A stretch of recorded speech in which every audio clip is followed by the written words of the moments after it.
സൂര്യൻ മറഞ്ഞ് ആകാശം ഇരുണ്ടു തുടങ്ങുമ്പോൾ അന്തരീക്ഷത്തിൽ ഒരു വിചിത്രമായ മാറ്റം ഉണ്ടാകും. ചെണ്ടയുടെ ശബ്ദം അങ്ങ് ദൂരെ നിന്ന് കേൾക്കും. തീയുടെ മണം കാറ്റിൽ കലരും. അവിടെ തീ കത്തുന്നത് വെളിച്ചത്തിനായിട്ടല്ല, ഒരു ദേശത്തിന്റെ ആത്മാവിനെ ഉണർത്താനായിട്ടാണ്. അപ്പോൾ മനസ്സിലാകും കേരളത്തിന്റെ വടക്കൻ മണ്ണിൽ മനുഷ്യൻ ദൈവമായി മാറാൻ പോകുന്നുണ്ട്.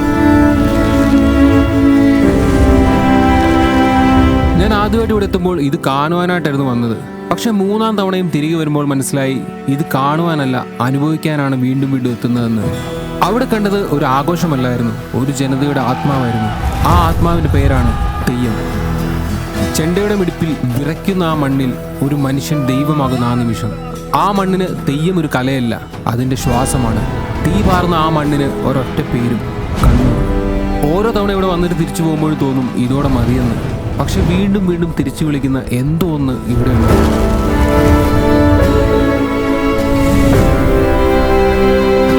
ഞാനൊരു മുസ്ലിമാണ്, പക്ഷെ അവിടെ ഒരാൾ എന്നെ വേറിട്ട് കണ്ടിട്ടില്ല.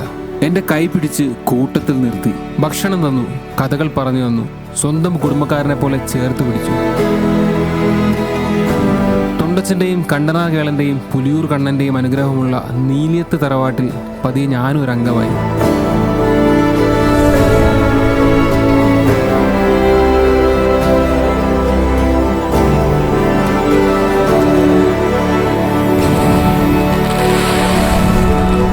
It's me Shabin Shamsuddeen. കാഴ്ചകൾക്കും അപ്പുറമുള്ള തെയ്യം എന്ന വികാരത്തിലേക്ക്, കണ്ണൂരിന്റെ മണ്ണിലേക്ക് എല്ലാവർക്കും സ്വാഗതം.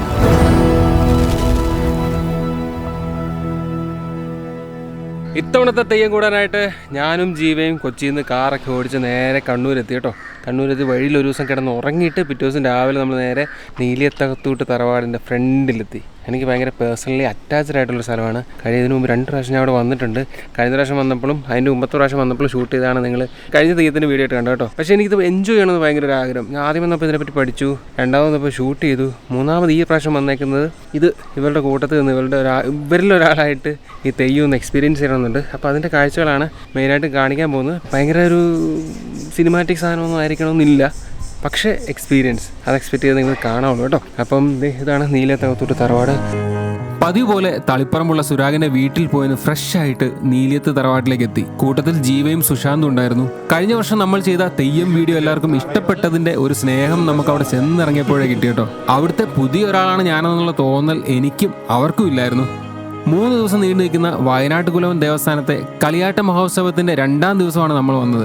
വന്നു കയറി നീലിയത്ത് തറവാടൊക്കെ ഒന്ന് കണ്ടേക്കാന്ന് പറഞ്ഞു. 100 കണക്കിന് വർഷങ്ങൾ പഴക്കമുള്ള തറവാടാണിത്. കാലാകാലങ്ങളായി പുതുക്കി പണിഞ്ഞിട്ടുമുണ്ട്. പഴയ കാലത്തെ താളിയോലകളും ആയുധങ്ങളും ഒക്കെ കുട്ടേട്ടൻ കാണിച്ചു തന്നു. മണിച്ചിത്രത്താഴിലെ നാഗവല്ലിയുടെ ആ ഒരു സീനൊക്കെ മനസ്സിലേക്ക് വന്നു.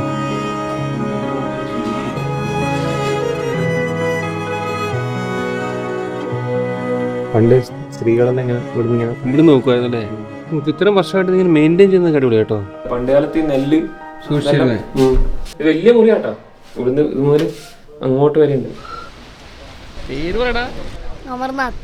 അമർനാഥ്. വീട്ടിൽ പോയിട്ട് ഷോ കാണിക്കുവോ? ഉറപ്പാണോ? എന്ത് തറവാട്ടിലൊക്കെ വന്നിരുന്ന് കുറച്ചു നേരം റെസ്റ്റ് എടുത്തതിന് ശേഷം നേരെ ദേവസ്ഥാനത്തേക്ക് പോയി. ഇവിടെ 3 ദൈവങ്ങളാണുള്ളത്: വയനാട്ടുകുലവൻ, പുലിയൂർ കണ്ണൻ, പിന്നെ കണ്ടനാർ കേളൻ. ഇതിന്റെ കഥകൾ നമ്മൾ മുൻപ് പറഞ്ഞു പോയതുകൊണ്ട് ആവർത്തിക്കുന്നില്ല. തോറ്റം, വെള്ളാട്ടം, തെയ്യം, ഇങ്ങനെ 3 രീതികളാണല്ലോ ഇവിടെ ഉള്ളത്. അതിൽ തോറ്റം ഓൾറെഡി കഴിഞ്ഞിരുന്നു. ഇനിയുള്ളത് വെള്ളാട്ടവും തെയ്യവുമാണ്. വെള്ളാട്ടത്തിനായിട്ടുള്ള ഒരുക്കങ്ങളൊക്കെ അവിടെ തകൃതിയായി നടക്കുന്നുണ്ടായിരുന്നു. ആ ഒരുക്കങ്ങൾക്കിടയിൽ കിട്ടുന്ന ചുരുങ്ങിയ സമയങ്ങളിലായിരിക്കും കോലധാരി വിശ്രമിക്കുക.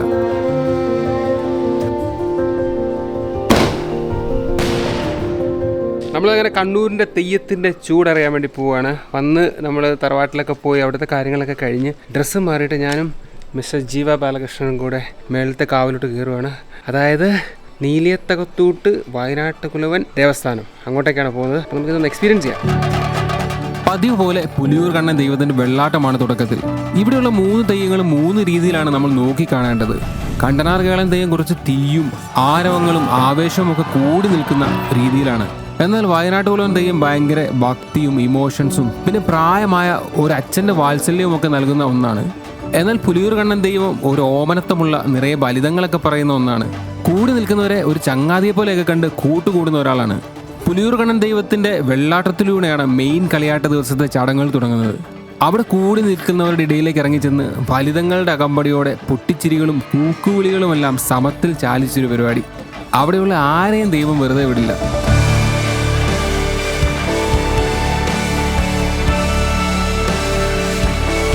പുലിയൂർ കണ്ണൻ തെയ്യത്തിന്റെ പ്രത്യേകത എന്താണെന്ന് വെച്ചാൽ ഭക്തർക്കിടയിൽ ഭയം പകരുന്ന ദൈവമല്ല എന്നതാണ്.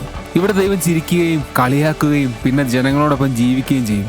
ആളുകളുടെ നടുവിലൂടെ നടന്നും ഓടിയും ചെയ്യാവുന്ന പരിപാടികളൊക്കെ ചെയ്യും. ചെങ്ങാത്തത്തിൽ പുലിയൂർ കണ്ണനോളം വരില്ല മറ്റാരും എന്നാണ് പറയാറ്. എന്നാൽ ഇടയ്ക്ക് തീയുടെ ചൂടും മുഖത്തിന്റെ രൗദ്രഭാവവും കാണുമ്പോൾ പേടിയാകും. എന്നാൽ അടുത്ത നിമിഷം തന്നെ ഒരു ചെറിയ തമാശ കൊണ്ട് ആ ഭയം മൊത്തവും ഒരു ചിരിയാക്കി മാറ്റും. അതാണ് ഓമന പുലിയൂർ കണ്ണൻ ദൈവത്തിന്റെ ആത്മാവ്. ഇതൊരു കാഴ്ച മാത്രമല്ല, ദൈവവും മനുഷ്യനും തമ്മിലുള്ള ഒരു സൗഹൃദത്തിന്റെ അല്ലെങ്കിൽ ഒരു ആത്മബന്ധത്തിന്റെ നേർക്കാഴ്ച കൂടിയാണ്. അതുകൊണ്ടാകാം പുലിയൂർ കണ്ണൻ തെയ്യം കാണുന്ന മനുഷ്യരുടെ മനസ്സിൽ ബാക്കിയാവുന്നത് ഭക്തിയേക്കാൾ കൂടുതൽ ഒരു സന്തോഷം അല്ലെങ്കിൽ ഒരു ചിരിയായിരിക്കും. 3 ചടങ്ങുകളായിട്ടാണ് തെയ്യം നടത്താറ്.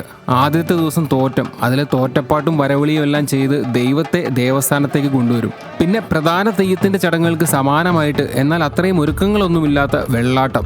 അതിനുശേഷമാണ് പ്രധാന തെയ്യം നടത്താറ്. പുലിയൂർ കണ്ണൻ ദൈവത്തിന്റെ കളിയാട്ടത്തിന് ശേഷം കണ്ടനാർ കേളന്റെ കളിയാട്ടമാണ്. ഒരുക്കങ്ങളെല്ലാം കഴിഞ്ഞ് പുറത്തേക്ക് ഇറങ്ങുമ്പോൾ തന്നെ ഒരു ആവേശമാണ് അവിടെ മുഴുവൻ. പൂമ്പന്നങ്കാട് വെട്ടിത്തെളിച്ച് തീയിട്ട് അതിന്റെ മുകളിലൂടെ ചാടിക്കളിച്ചിരുന്ന കേളൻ അബദ്ധത്തിൽ അവിടെ പെട്ടുപോയി. ഓടിക്കയറിയ നെല്ലിമരത്തിൽ വെച്ച് നാഗങ്ങളുടെ കടിയേറ്റ് താഴെ തീയിലേക്ക് വീണു, വെന്ത് വെണ്ണീറായി. അപ്പോൾ അതിലെ വന്ന തൊണ്ടച്ചൻ അഥവാ വയനാട്ട് കുലവൻ തന്റെ വില്ലിന്റെ കാലുകൊണ്ട് കേളനെ കുത്തി. ആ വില്ലിൽ പിടിച്ച് കേളൻ എണ്ണീറ്റ് വന്നു. അങ്ങനെ വയനാട്ട് കുലവൻ കണ്ട കേളൻ കണ്ടനാർ കേളനായി. കേളനും വയനാട്ട് കുലവനും തമ്മിലുള്ള ബന്ധം അവിടെ തുടങ്ങുന്നു.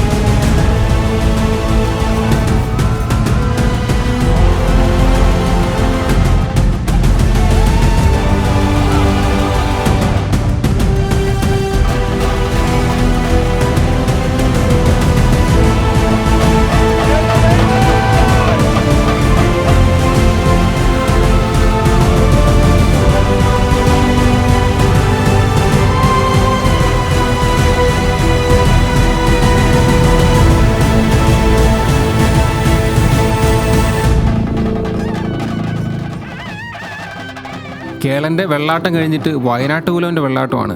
തെയ്യത്തിന്റെ കഥകളൊക്കെ തോറ്റപ്പാട്ടിന്റെ അകമ്പടിയോടെ അവിടെ നമുക്ക് കേൾക്കാം.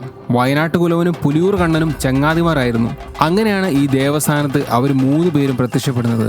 ഇവിടെ നടക്കുന്നത് വർഷങ്ങൾക്ക് മുമ്പ് മുതലുള്ള ചടങ്ങുകളാണ്. ഇത് നമുക്ക് ഇതിനോടുള്ള ഫീലിങ്സ് പറഞ്ഞറിയിക്കാൻ പറ്റില്ല. ഈ വെയിൽ ഉദിക്കുന്ന നേരത്താണ് ആദ്യത്തെ വെള്ളാട്ടം ഇറങ്ങുക.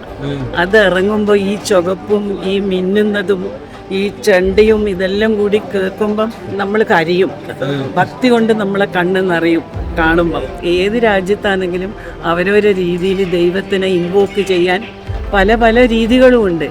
ആ ശക്തി, ആ സുപ്രീം പവറിനെ കൊണ്ടല്ലേ നമ്മളെല്ലാവരും ഇങ്ങനെ ജീവിക്കുന്നത്. അപ്പോൾ ഇത് നടത്തിക്കൊണ്ടു പോകണ്ടേ. നമ്മളെ സിന്ന് തീർക്കാനാണ് ഈ ദൈവങ്ങൾ ഇവിടെ തീയിൽ തുള്ളി ചാടുന്നത്. അപ്പം നമ്മൾ അവരെയും സന്തോഷിപ്പിക്കണം, വാരിക്കോരി കൊടുക്കണം, അവരെയും സന്തോഷിപ്പിക്കണം.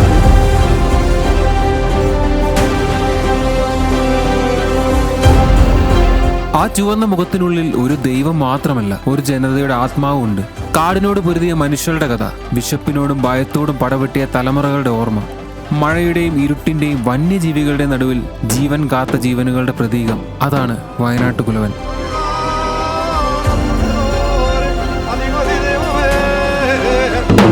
ആ കണ്ണുകളിലേക്ക് ഒരിക്കൽ നോക്കിയാൽ മതി, ശരീരമൊട്ടാകെ ഒരു വിറയൽ പായും. നമ്മൾ അറിയാതെ തന്നെ കൈകൾ കൂപ്പിപ്പോകും, കണ്ണുകൾ നിറയും. നൂറ്റാണ്ടുകൾ പഴക്കമുള്ള ഒരു വിശ്വാസം ജീവനോടെ തിരികെ വന്നതുപോലെ തോന്നും.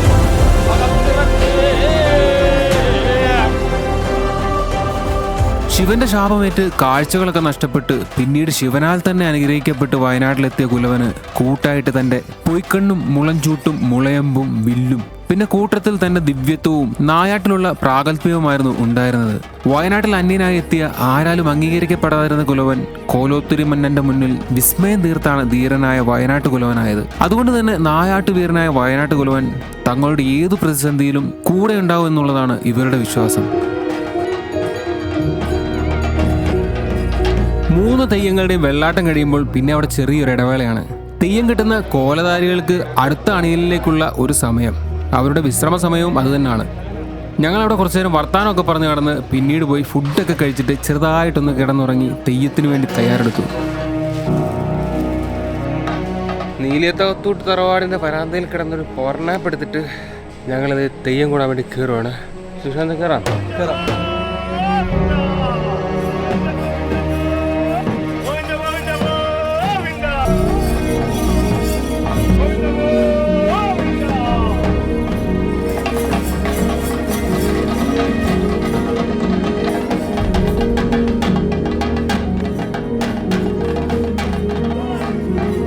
ഉറക്കൊക്കെ ഞങ്ങളുടെ എത്തിയപ്പോഴത്തേക്കിനും പുലിയൂർ കണ്ണൻ്റെ തെയ്യം കഴിഞ്ഞായിരുന്നു കേട്ടോ. കഴിഞ്ഞിട്ട് അവിടുന്ന് തറവാട്ടിലേക്ക് വന്നിട്ട് ഇവിടെ അനുഗ്രഹം കൊടുക്കുന്ന പരിപാടിയൊക്കെ ഉണ്ടായിരുന്നു. ഇനി നമുക്ക് കയറാൻ പോകുന്നത് എങ്ങോട്ടാണെന്നറിയോ? കണ്ടനാർ കേളൻ്റെയും വയനാട്ട് പുലിയൂരിൻ്റെ തെയ്യം കാണാൻ വേണ്ടിയാണ്.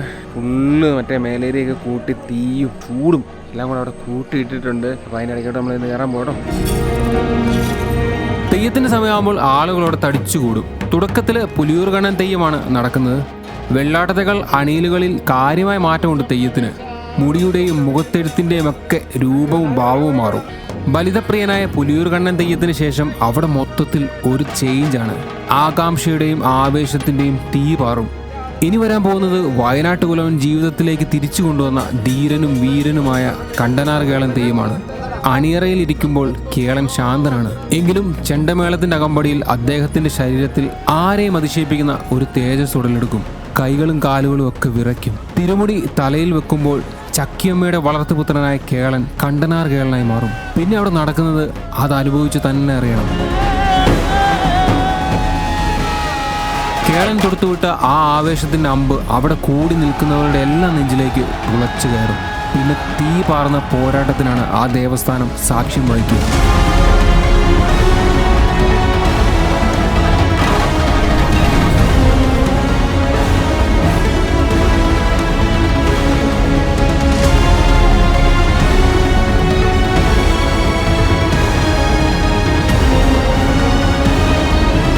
കാട്ടിന് തീയിട്ടിട്ട് ഒരു തമാശക്കെന്ന പോലെ കേളൻ അതിന്റെ മുകളിലൂടെ ചാടിക്കളിച്ചു. പലതവണ ആ കളികൾ കളിയായി തന്നെ കഴിഞ്ഞുപോയി. എന്നാൽ അവസാനത്തെ കാടിന് തീയിട്ടപ്പോൾ കേളന്റെ കണക്കുകൂട്ടലുകൾ അപ്പാടെ തെറ്റിപ്പോയി. താനിട്ട തീയിൽ തന്നെ വീണ് വെന്ത് വെണ്ണീറായി. തീയിട്ട കാടുകളിലൂടെയുള്ള കേളന്റെ ചാട്ടമാണ് കണ്ടനാർ കേളൻ തെയ്യത്തിന്റെ ആവേശം തോന്നിപ്പിക്കുന്ന, സിരകളിൽ രക്തത്തിന് ചൂട് പിടിപ്പിക്കുന്ന ഒന്ന്.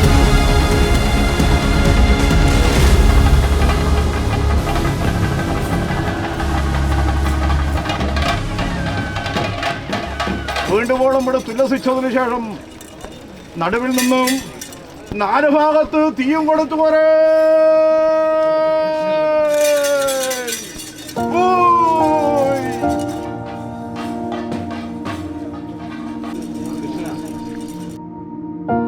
കണ്ടനാർ കേളന് ശേഷം വയനാട്ട് കുലവൻ ദൈവത്തിന്റെ വരവാണ്. വളരെ മന്ദഗതിയിൽ തുടങ്ങി തോറ്റപ്പാട്ടിലൂടെ കഥകളൊക്കെ പറഞ്ഞ് പിന്നീട് അവിടെ കൂടി നിൽക്കുന്നവരുടെ ഹൃദയം തുടങ്ങുന്ന ഒരു രീതിയാണ് തൊണ്ടച്ചൻ്റേത്. നീലിയത്തകത്തൂട്ടിലെ ഈ ദേവസ്ഥാനം വയനാട്ട് കുലവൻ ദൈവത്തിന്റെ പേരിലാണ്. ശിവനും പാർവതിക്കും മകനായി ജനിച്ച വയനാട്ട് കുലവൻ വയനാട്ടിലെത്തി എല്ലാവരാലും അംഗീകരിക്കപ്പെടുവാൻ കുറേയധികം ധീരതകൾ കാണിക്കേണ്ടി വന്നു. അങ്ങനെ കഷ്ടപ്പെട്ട് നേടിയെടുത്ത പദവി ആയതുകൊണ്ട് മറ്റും ഒരു കാരണവരുടെ നിലയിലാണ് എല്ലാവരും കാണുന്നത്.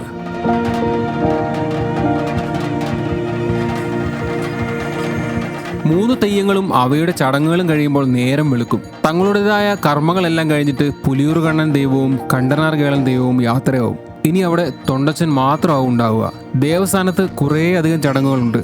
ആ കൂട്ടത്തിൽ തൊണ്ടച്ചൻ്റെ കൈ പിടിച്ച് മേലേരി ചുറ്റി വരുവാനായിട്ട് എന്നെയും വിളിച്ചു. തൊണ്ടച്ചൻ്റെ കൈ പിടിച്ച് വന്നപ്പോൾ എൻ്റെ മനസ്സിൽ വന്ന ഒരു കാര്യം ഇതാണ്: മനുഷ്യന് മാത്രമല്ലേ മതവും മതത്തിൻ്റെ പേരിലുള്ള വിയോജിപ്പും.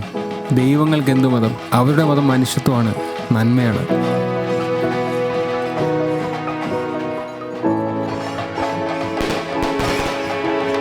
ഇനി ഈ ദേവസ്ഥാനം സാക്ഷ്യം വഹിക്കാൻ പോകുന്നത് ഏറ്റവും വികാരനിർഭരമായ നിമിഷങ്ങൾക്കാണ്. കത്തുന്ന ചൂട്ടിൽ നിന്ന് ഭസ്മം എടുത്ത് തൊണ്ടച്ചൻ എല്ലാവരുടെയും നെറ്റിയിൽ ചൂടിക്കും. നെഞ്ചിലൊരു വേദനയോടല്ലാതെ അത് സ്വീകരിക്കാൻ സാധിക്കുകയില്ല.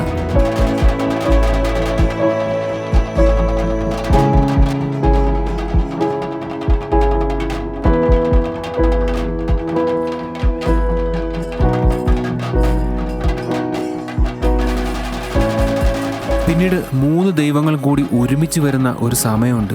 3 പേരെയും കൂടെ ഒരുമിച്ച് കാണാൻ പറ്റുന്ന ഒരു അസുലഭ നിമിഷം. ഇനി ഇങ്ങനെ ഇവരെ കാണണമെങ്കിൽ നമുക്ക് വലിയൊരു കാത്തിരിപ്പ് വേണ്ടി വരും. പക്ഷെ ആ സമയത്ത് എനിക്കുണ്ടായ ഒരു തോന്നൽ ഇതാണ്: നമ്മൾ കാത്തിരിക്കുന്ന പോലെ പരസ്പരം ഈ ദേവസ്ഥാനത്ത് കണ്ടുമുട്ടുവാൻ ദൈവങ്ങളും കാത്തിരിക്കുമല്ലോ.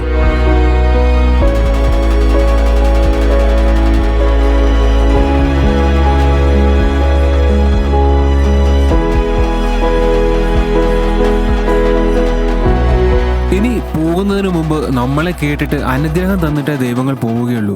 ആദ്യം എനിക്ക് ദേവന്റെ കൈപിടിച്ച് സംസാരിക്കുവാൻ എന്തോ ഒരു മടിയുണ്ടായി.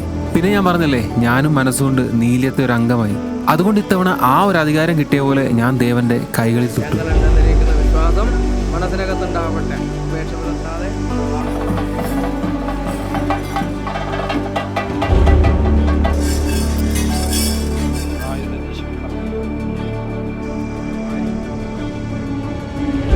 ചില ചടങ്ങുകൾക്ക് ശേഷം തൊണ്ടച്ചൻ അവിടുന്ന് നേരെ അടുത്തുള്ള അകത്തൂട്ട് ക്ഷേത്രത്തിലേക്ക് പോകും. ഭഗവതിയുടെ ക്ഷേത്രമാണിത്. ശരിക്കും അകത്തൂട്ടാണ് ഇവരുടെയൊക്കെ ആദ്യത്തെ തറവാട്. അവിടുത്തെ ഒരു താവഴികളിലൊന്നാണ് നീലിയത്ത്. പാടത്തിന്റെ നടുക്കൂടെ നടന്ന് തൊണ്ടച്ചൻ അകത്തൂട്ടെത്തി അവിടെയുള്ളവരെയൊക്കെ അനുഗ്രഹിക്കും.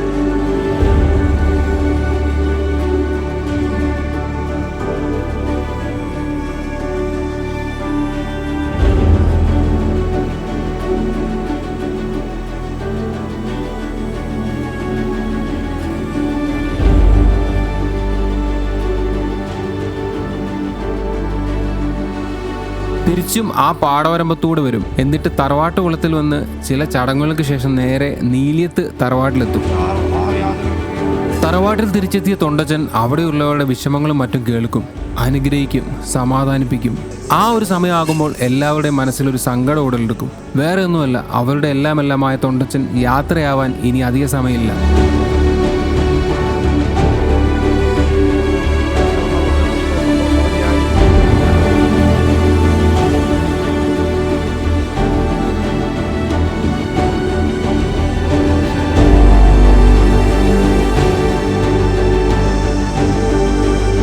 ആ കൂട്ടത്തിൽ എനിക്കും എൻ്റെ സങ്കടങ്ങൾ തൊണ്ടച്ചനോട് പറയാനായിട്ട് ഒരു അവസരം കിട്ടി. അദ്ദേഹത്തിൻ്റെ കണ്ണുകളിൽ നോക്കി കാര്യങ്ങൾ പറയുന്നത് തന്നെ വല്ലാത്തൊരു അനുഭവമാണ്. കണ്ണുകളിലും മുഖത്തുമെല്ലാം ഒരു വല്ലാത്ത തേജസ് തന്നെയാണ്.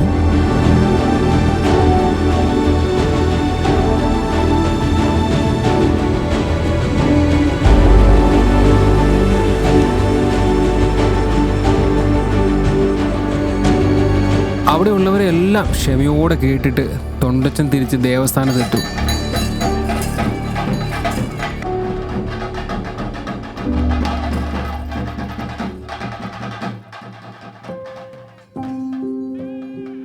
ഇനിയുള്ള ചടങ്ങുകൾ അവസാനത്തേതാണ്. തെയ്യത്തിൻ്റെ ചടങ്ങുകളിൽ പങ്കെടുത്ത എല്ലാവർക്കും, അതായത് ചെണ്ടക്കാർ, കോമരങ്ങൾ, അവിടുത്തെ കാർമ്മികത്വം വഹിച്ച എല്ലാവർക്കും തൊണ്ടച്ചൻ ദക്ഷിണ അല്ലെങ്കിൽ അനുഗ്രഹം കൊടുക്കും. എന്നിട്ട് എല്ലാവരോടും ഞാൻ പോവുകയാണെന്നുള്ള സൂചന കൊടുക്കും. കണ്ടു നിൽക്കുന്ന വിശ്വാസികളുടെ നെഞ്ചൊന്ന് പിടയും. ഇനി അവർക്ക് അവരുടെ തൊണ്ടച്ചനെ കാണണമെങ്കിൽ 1 വർഷം കാത്തിരിക്കേണ്ടി വരും.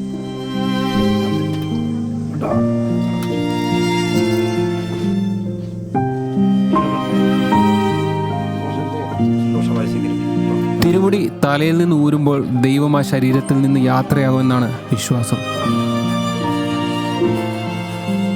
ഇനി അടുത്തൊരു തെയ്യക്കാലത്തിനായിട്ടാണ് എല്ലാവരുടെയും കാത്തിരിപ്പ്.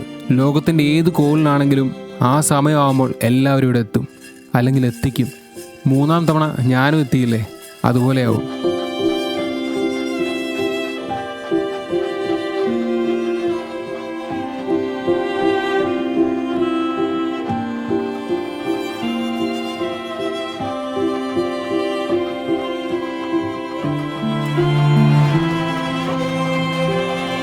ഇവിടുത്തെ ദൈവങ്ങളുടെ മുന്നിൽ നിന്ന നിമിഷങ്ങളിൽ ഞാനൊരു മതത്തിന്റെ ആളായിരുന്നില്ല. ഈ മണ്ണിന്റെ സംസ്കാരം അനുഭവിച്ച ഒരു മനുഷ്യൻ മാത്രമായിരുന്നു. 3 തവണ ഞാനിവിടെ എത്തി. ഓരോ തവണയും മനസ്സിലായത് ഒരേ ഒരു കാര്യമാണ്: തെയ്യം ആളുകളെ വേർതിരിക്കുന്നില്ല. ചെണ്ടയുടെ താളത്തിന് മുന്നിൽ, തീയുടെ വെളിച്ചത്തിന് മുന്നിൽ അവിടെ എല്ലാവർക്കും ഒരു ഹൃദയമാണ്. കണ്ണൂരിനോടും ആ മണ്ണിന്റെ ആത്മാവിനോട് യാത്ര പറയുന്നു അടുത്ത വരവിനായി.